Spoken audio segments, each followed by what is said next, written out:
Bonjour, ici François Gagnon, vous êtes à la chronique Raconte-moi la photographie.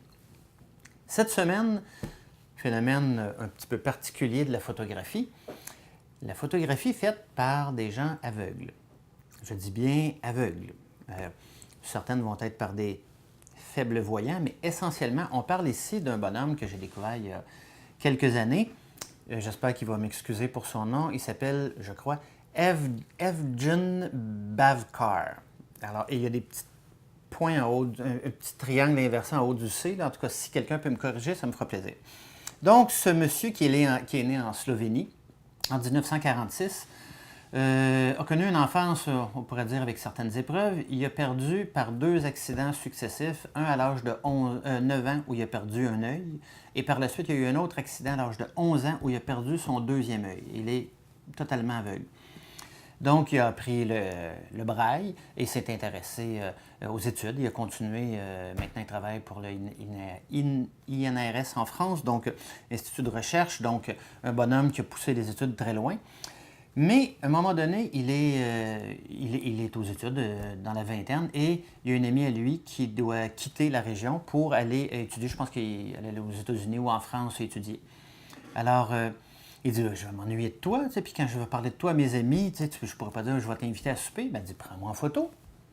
Ben là, il dit, ben là, je ne peux pas te prendre en photo. Ben, il dit, regarde, je vais ajuster mon appareil, je te le mets dans les mains, tu vas cadrer. Ben, en fait, le cadrage va être là. Et tu me parles, tu me fais sourire, puis voilà, tu vas pouvoir faire tu vas avoir des photos de moi, tu vas pouvoir le montrer à tes amis. Alors, il s'exécute, jase avec elle, fait plusieurs images. Elle revient, lui remet les images en question, puis elle dit, c'est vraiment bon, c'est le fun, j'ai vraiment l'air naturel. Alors, elle lui laisse la photo, puis il commence à montrer ça à ses amis, que, ben oui, il y a une de ses amies qui est partie, puis il a fait une photo d'elle avant de partir. Mais là, le monde dit, t'es aveugle, tu peux pas avoir fait une photo, mais on vient d'expliquer comment il l'a fait. Mais là, ça lui donne le goût tout à coup de dire, ben, je pourrais faire des photos peut-être de mes autres amis, ou de quelque chose à laquelle je pense, puis je pourrais... Ce à quoi je pense, ce que j'aime aller dans un musée où il y a une sculpture, j'aime toucher à cette sculpture-là. Peut-être qu'elle est faite pour être vue, peut-être si je la prends en photo à ma manière, peut-être que je vais pouvoir la montrer différemment aux gens. Et Evgen commence à faire de la photo sur une base plus régulière. Donc, ça peut être... Bon, il fait de la photo noir et blanc, donc parce que jusqu'à cette période-là, on pensait que la photographie d'art ne se faisait qu'en noir et blanc. Jusqu'aux années 60-70, quand elle a commencé à rentrer dans les musées, la photo couleur, on en reparlera dans une autre chronique. Donc, il fait des images de choses qui l'intéressent, souvent dans la nuit. Lui, il vit dans la nuit, il dit j'aime mieux photographier dans la nuit. Et il éclaire ou il demande d'éclairer. Il y a un assistant avec lui ou quelqu'un qui lui pointe des choses, mais c'est lui qui choisit, qui cadre et qui fait ses images ou qui va jouer avec ce qu'on appelle aujourd'hui soit jouer avec des éclairages artificiels ou avec du light painting. Donc, rajouter une lumière, une lampe de poche pour éclairer certains sujets ou jouer avec des lumières dans des miroirs.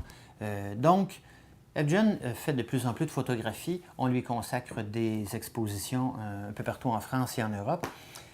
Et ça fait des petits. Ça se fait entendre, ça se fait voir. Internet permet à ces images-là de circuler. Et plusieurs projets ont vu le jour par la suite. Ici, quelqu'un a pris l'idée d'animer des groupes de jeunes qui sont non-voyants ou qui ont une maladie qui fait qu'ils perdent la vue de plus en plus. Et ce livre, Seeing Beyond Sight, donc, qui nous montre des images prises par un groupe de jeunes qui voient à peine des contours ou qui sentent un peu la lumière ou qui sont devenus complètement aveugles et qui nous font des prises de vue, qui nous montrent des scènes, qui nous montrent des choses qu'ils entendent, qu'ils voient. Le chien très... enragé du voisin qui jappe toujours comme un fou, ben on va le chercher, on va le montrer parce qu'on sait où il est, on le sent, et on prend l'image et on peut le montrer aux autres. On entend nos amis qui sont aveugles, mais qui jouent à une activité de ballon avec un grand ballon de plage, ben on grimpe sur la passerelle et on fait les photos dans le gymnase. Donc, c'est lui-même, le jeune, qui prend la photo de ses amis. Et la photo est effectivement prise par quelqu'un qui est aveugle, non-voyant. mais qui va exprimer et qui va rentrer en contact avec cette photo-là, avec son environnement, avec les gens qu'il connaît. Une autre exposition qui a été tenue, en fait, et qui a été le sujet d'un beau livre, fait chez Aperture. Aperture, qui est un éditeur essentiellement de photographie et qui a vraiment un sens de l'innovation. Donc, une série de photographies faites par différents photographes aveugles un peu partout aux États-Unis et ailleurs. Donc, essentiellement, des ambiances et des portraits. Et on dit souvent que un bon portrait, c'est la rencontre entre le photographe et son sujet.